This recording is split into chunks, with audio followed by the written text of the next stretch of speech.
Bienvenue à l'émission Cuisinez-vous. Je suis Johan Duroy et aujourd'hui je reçois un chef autour d'une thématique de cuisine de proximité, dite locale, pour lui lancer un défi gourmand. Va-t-il relever le défi? Va-t-il cuisiner avec nous? Nous le saurons dans un instant.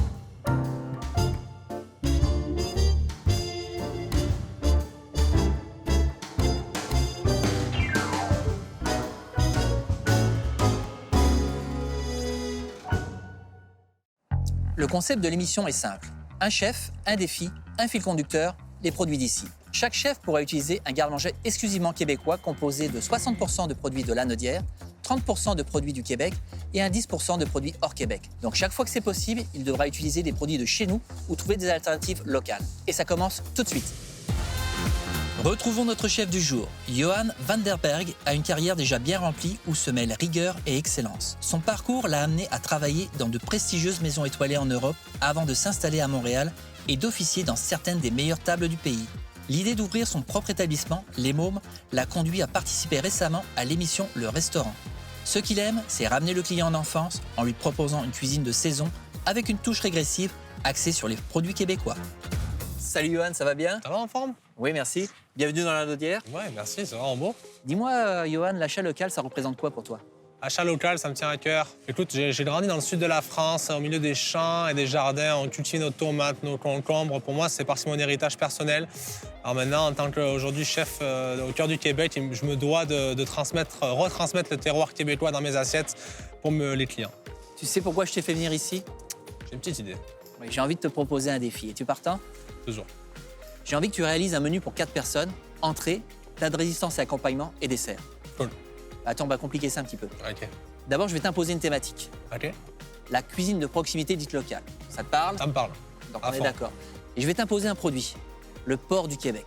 Après tout, on est dans la région de Lanaudière et on a une qualité de produit avec nos producteurs de la région formidable et j'aimerais que tu intègres le porc dans ton menu. Parfait. Je veux que l'érable soit la star de ton menu. Waouh, défi dans le défi, hein? Exactement. J'ai d'ailleurs fait un appel aux producteurs transformateurs de la région pour constituer un garde-manger exclusivement de produits québécois, lanaudois, dans lequel tu vas pouvoir piocher pour réaliser ton menu. Super. Le défi s'arrête pas là. Tu vas avoir un budget maximum de 100 $ pour compléter ta liste d'achats et tu vas avoir 30 minutes chrono pour faire ton épicerie. Wow. C'est pour ça qu'on est ici au IGA Crevier de Lanaudière, parce que c'est le premier marché de proximité quand on parle d'approvisionnement pour les foyers lanaudois. Parfait, super. D'ailleurs, pendant que je te laisse réfléchir à ce que tu vas nous proposer comme menu, on va retrouver Charles Patnaud, directeur du magasin du IGA Crevier de Lanaudière ici à Lachenay, qui va nous parler de son parcours et de son métier. Mon nom, c'est Charles Patnaud. Je suis directeur du magasin IGA Crevier à Lachenay. On a 8 magasins, fait qu'il y a une possibilité de carrière dans nos 8 magasins. On engage à 14 ans. Fait que les jeunes, souvent, c'est leur premier emploi. Puis on est une belle famille, il y a de l'encadrement, puis on est supporté par nos patrons. Dans l'avenir, pour moi, c'est rester chez IGA, être directeur encore assez longtemps, prendre de l'expérience pour plus tard avoir mon propre magasin avec ma famille. Alors, Johan, as-tu réfléchi à ce que tu allais nous proposer? Écoute, en entrée, je vais travailler la tomate. Je vais faire un steak de tomate ancestrale qu'on va travailler avec un petit chutney avec plein de petits différentes garnitures. Plat principal, j'ai défi imposer le porc. Je vais choisir de travailler la poitrine de porc. Un très beau morceau de porc. Pour moi, j'adore la poitrine. À l'asiatique un petit peu. Vous allez voir après la recette. Et pour finir, en dessert, je travaille un gâteau qui s'appelle le gâteau au miel. Plutôt une pâtisserie qui vient d'Europe de l'Est. On va venir ici retwister avec érable et miel du Québec. Donc, l'érable sera au cœur de ton menu. Il y aura dans l'entrée, dans le plat et dans le dessert, il y aura de l'érable. Oublie pas, 100 $, 100 $. 30 minutes chrono, es-tu prêt? Ouais. Je te donne ton top départ? Ouais. 3, 2, 1, top départ. Let's go!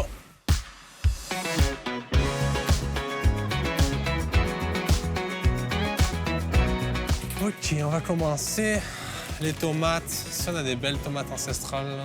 Parfait. Ici, on a toutes les fines herbes. Coriandre, il m'en faut pour mon plat principal. On va prendre aussi un petit peu d'aneth.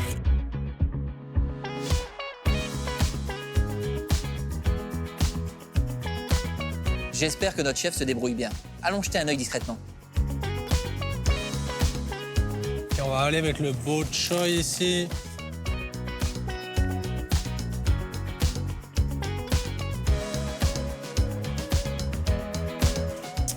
Et c'est chaud, j'ai pas grand-chose. Là. Le temps passe vite. Le temps passe vite. Johan n'a pas l'air de bien calculer ses affaires. J'ai peur qu'à la caisse, il s'en morde les doigts. 30 minutes, c'est terminé. Écoute, tout s'est bien passé. J'ai dû changer le daikon pour du bok choy. C'est correct, on reste dans le thème asiatique. Au niveau du budget, moi, je pense que je suis vraiment loose sur les $100, donc je suis assez content. J'ai hâte de passer à la caisse maintenant.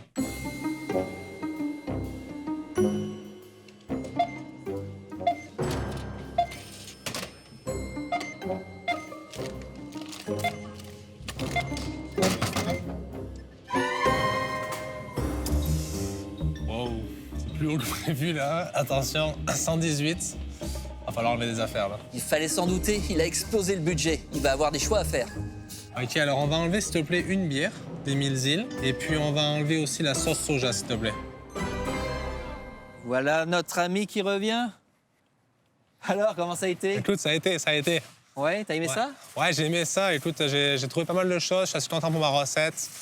Le magasin est vraiment cool, on va dire. Les produits sont beaux, le magasin est fonctionnel. T'as trouvé tout ce que tu voulais? 30 minutes, c'est serré, j'ai trouvé tout ce que je voulais. J'ai dû faire des petits changements sur des choses, mais des détails. On est prêt pour la deuxième partie du défi? Ça me semble prêt. On se retrouve en cuisine? Allez. À tout de suite.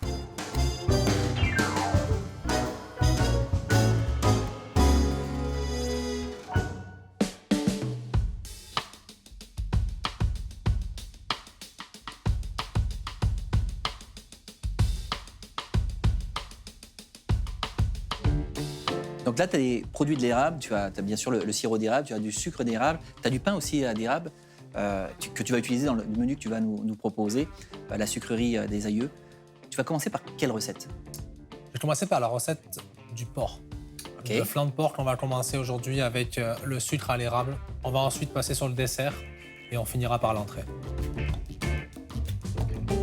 Une belle pièce de viande. Donc on a la poitrine de porc. Donc j'ai dit on va mettre un petit peu de vinaigre de riz dedans, dans la chauffante. Le vinaigre en fait va venir aider à enlever les impuretés de la viande. Ok. Le porc étant quand même une viande un petit peu grasse avec des impuretés. Deuxième préparation dans notre chauffante, on va mettre un petit peu de gingembre frais. Donc on va venir ici travailler gentiment, le couper tout doucement et le mettre entier comme ça.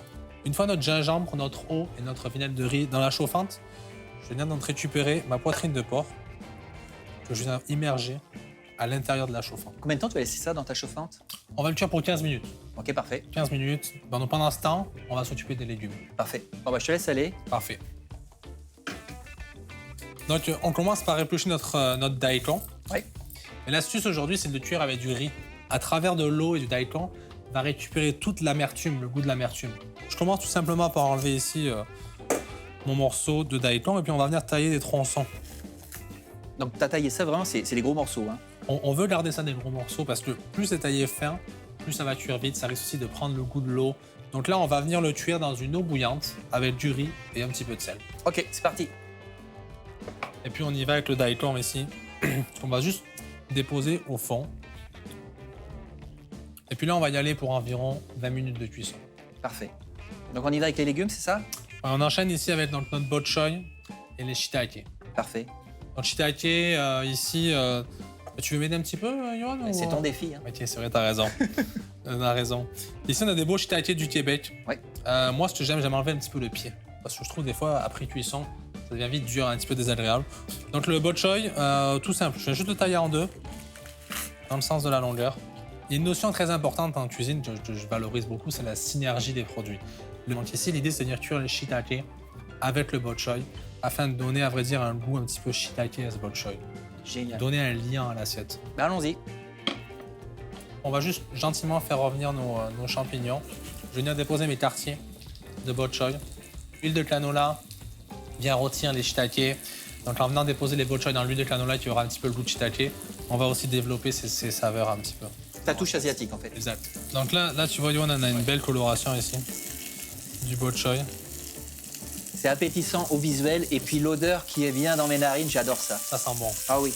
Donc là, ici, prochaine étape, c'est de déglacer avec la sauce soja. Donc là, Johan, le bok choy, les shiitake, c'est terminé pour le moment. On va mettre ça de côté, on le ressortira pour le moment de servir. Génial. Prochaine étape, donc là, ça fait 15 minutes que notre porc bout. Ouais. Et on va commencer à braiser notre porc. Donc là, il est l'heure pour moi de commencer à incorporer l'érable dans ma préparation. Ok, tu vas avec quoi? Je vais commencer avec le sucre d'érable. OK. Pendant ce temps, on va préparer les liquides qui vont nous aider à déglacer OK. le caramel. La sauce soja, le mirin et pour finir, le vinaigre de riz. Donc là, le porc, on va venir le déposer au fond de la casserole. OK. Et ce qu'on va venir chercher, ça va faire bouillir un petit peu notre caramel avec le porc. La prochaine étape sera de venir déglacer avec notre bière. Donc là, Johan, notre porc, on va dire, on a venu déglacer avec la bière des 1000 îles.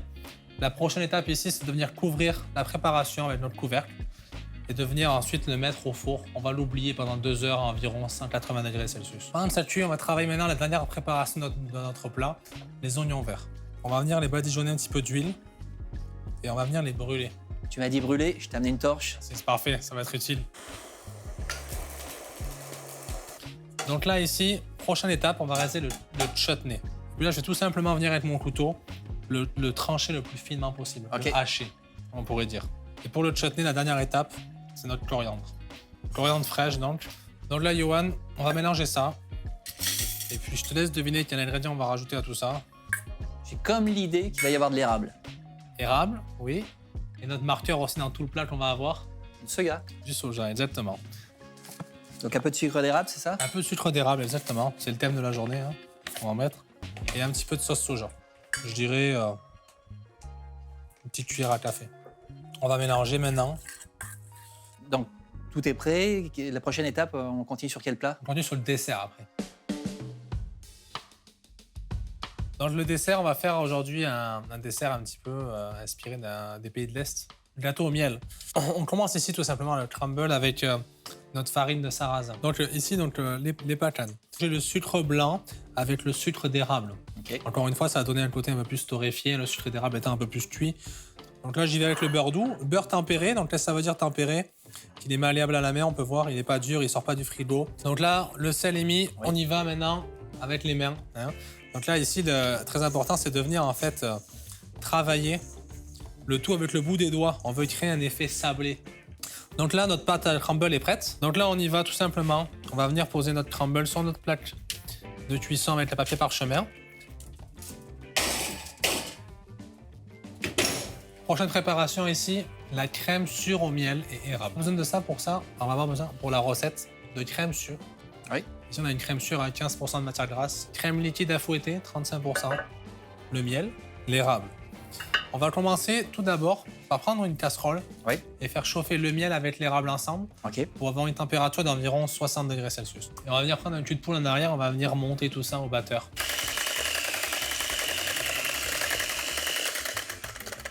Ce qu'on va faire ici, on va venir le mettre au frigo. Parce qu'on veut juste le faire refroidir, on sent encore sa température ambiante, le fait que le miel soit chaud. Oui. Et maintenant, on va passer à la garniture de notre dessert, les petits fruits. Ça me donne envie de faire un petit coulis un petit peu qui va venir puncher le dessert.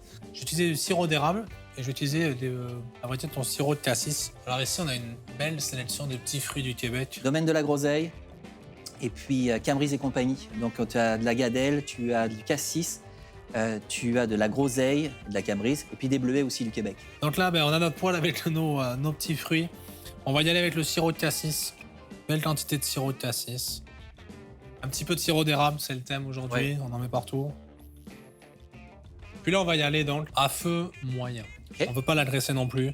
On va y aller tranquillement. Donc là, la prochaine étape, c'est de verser notre préparation ici dans le jus de poule. Et on va venir ici à l'aide du mixeur à main, comme ça, mixer la préparation le plus possible pour vraiment avoir un coulis.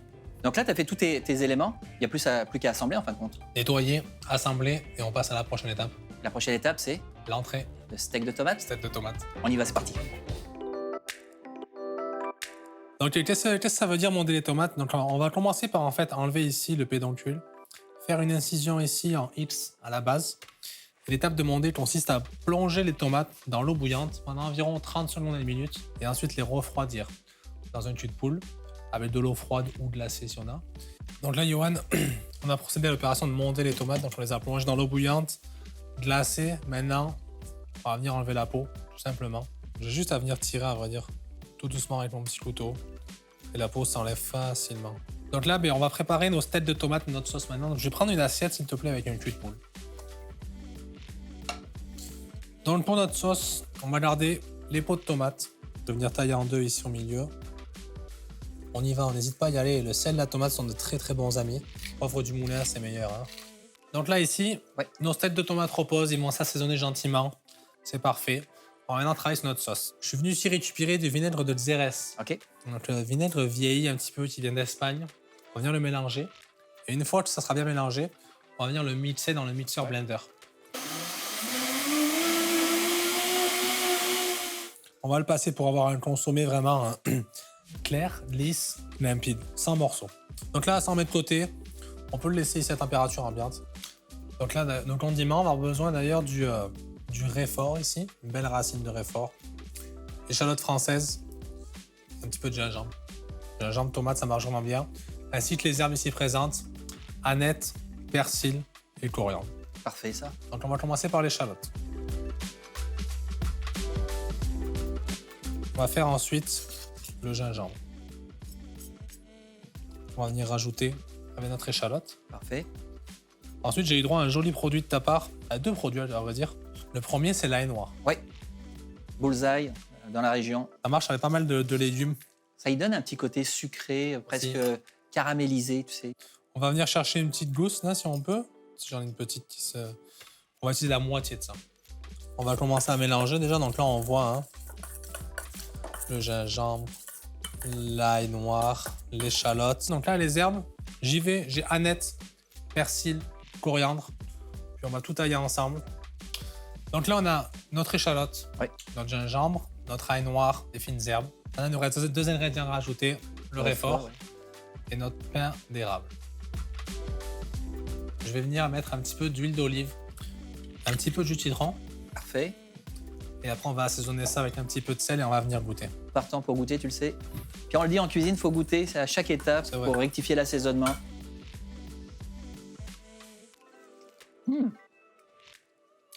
On sent le pain d'érable, c'est... Ouais. hein? J'aime Moi, ça. j'ai eu beaucoup de... J'ai vraiment le goût de l'érable dans la bouche, là. Ouais. Et J'aime ça, c'est vraiment bon parce que la sauce est très acide. Les tomates vont être maturées à bonne... On imagine tomates maturées, donc il va y avoir un jeu entre le sucre, l'acide et la tomate. les mélanges là s'harmonisent vraiment très très bien. On sent chaque note vient au bon moment, c'est vraiment agréable. C'est vraiment très agréable en bouche. Et j'ai hâte que tu montes ça puis j'ai hâte de taper dedans. Écoute, c'est la prochaine étape là. On monte les assiettes. On monte les assiettes. C'est parti. Donc là, on va commencer avec l'entrée. Mon steak de tomates ici, donc avec échalotes, gingembre, mon mélange d'herbes. Je viens mettre les fleurs de capucine que Johan m'a gentiment amené de son jardin. Je commence par verser en premier la sauce au fond de l'assiette. Je vais venir simplement déposer mon steak de tomate au milieu de l'assiette. Et pour finir, je vais venir râper un petit peu de pain d'érable par-dessus. Le plat principal ici, le flan de porc. Je vais d'abord commencer par tailler mon daikon. Je vais venir tailler des tronçons de 3 cm de largeur environ. Donc je vais commencer par déposer mes 2 tronçons de flan de porc au milieu de l'assiette. Et je vais venir joindre à ça 3 tronçons de daikon. On va venir ensuite par-dessus surmonter 2 bok choy, un petit peu de shiitake aussi poêlé. On va mettre aussi notre chutney un petit peu partout parce que l'idée c'est d'avoir du chutney à chaque bouchée qu'on prend. Et pour finir, je récupère ma sauce, mon jus de braisage à vrai dire, et puis je viens tout simplement napper chaque élément avec ma sauce de façon harmonieuse. On a une belle sauce brillante et nappante. Un dessert un petit peu artistique, on va dire, pour le dressage. Je commence tout d'abord par éclater un petit peu mon coulis de fruits rouges. Ensuite, je viens rajouter ma crème sûre au miel et érable. Une fois que ma crème est mise, je viens disposer mon crumble de sarrasin et pacane.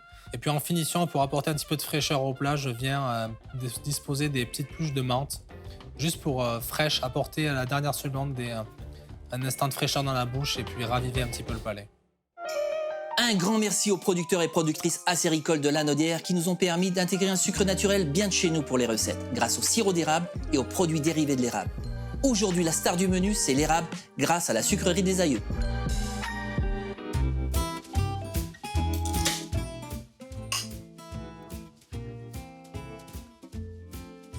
Après le travail, le réconfort. Une bonne bière de microbrasserie de Lanaudière. On va commencer la dégustation. Vraiment le steak de tomate, hein. C'est la façon dont je l'avais avec des petites fleurs de capucine de mon jardin. Ouais, J'avais des belles capucines, j'ai dit tiens pourquoi pas, puis tu les as intégrées dans ce menu-là. Ça se coupe très très bien, belle épaisseur. Regardez-moi ça. Je vais vraiment y aller, allez hop. Et là on y va vraiment avec la bouchée parfaite. Ouais. Tout y est. Ça sent très très bon, ça sent vraiment la tomate.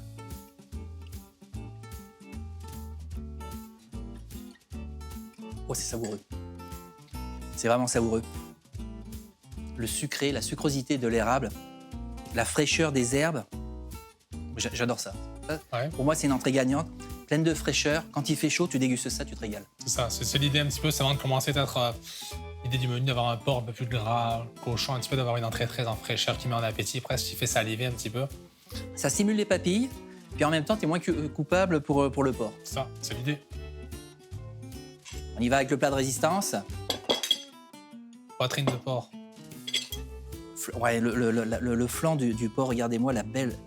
C'est tellement beau.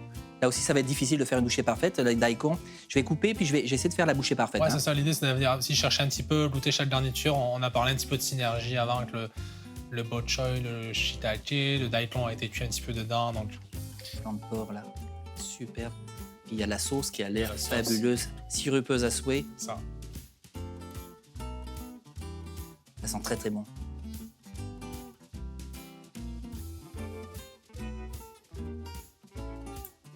C'est cochon. C'est ça, c'est ce qu'il C'est faut. cochon. Bien balancé. Ton fil conducteur, le soya aussi, qui est là. Pas trop salé, vraiment bien. Les herbes, ça, tu commences, tu t'arrêtes plus. C'est ça, hein. Ah, j'ai un dessert, mais je retaperai dedans. Et c'est un coup de cœur. J'aime ça. Le dessert. Je vais me rincer la bouche Ouais. vraiment parce qu'il y a des fruits là. Puis Ah ouais, là, on a commencé en acidité, on est dans le gras. Puis là, on finit dans le côté surêtre un petit peu, la crème sûre, le petit crumble au sarrasin. à la Pollock, un petit peu. Ouais. Avec des. Un petit peu artistique, un petit peu. Oui, exactement. Plein de petits fruits québécois. Et ça sent très très bon.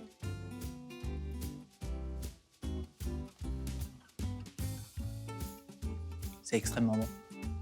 Et j'adore. Belle acidité. Il y a aussi des textures différentes sur les petits fruits. Tu as des fruits compotés, tu as des fruits qui sont un peu plus fermes. Ça explose en bouche. La crème montée aussi qui donne de l'équilibre avec cette acidité. Le sucre est là avec l'érable, mais pas trop sucré non plus. Super agréable en bouche. Franchement, là, tu m'as gâté. De l'entrée au dessert, je me suis régalé. Le fil conducteur est là. L'érable, c'est vraiment la vedette au cœur de ton menu. J'ai qu'un mot à dire. Défi relevé. Franchement, tu m'as régalé. De l'entrée au plat de résistance au dessert, le fil conducteur de l'érable était là. Le porc était là. Je me suis vraiment, vraiment régalé. Félicitations. Tu peux ouvrir ton restaurant sans problème. Je serai à ta table. J'ai hâte, écoute, j'ai hâte de te recevoir. Un gros merci à toi, Johan, d'avoir participé à cette échelle de défis, parce que j'en ai rajouté des défis. Merci aussi aux syndicats producteurs de porc de la Naudière, Outaouais, Laurentide. Merci aux producteurs acéricole de la Naudière aussi, qui nous ont permis de nous sucrer le bec de la belle façon. Si vous voulez retrouver les recettes de Johan, je vous invite à aller sur le site goûterlequebec.com. Vous allez retrouver toutes les recettes autour de l'érable, le fil conducteur.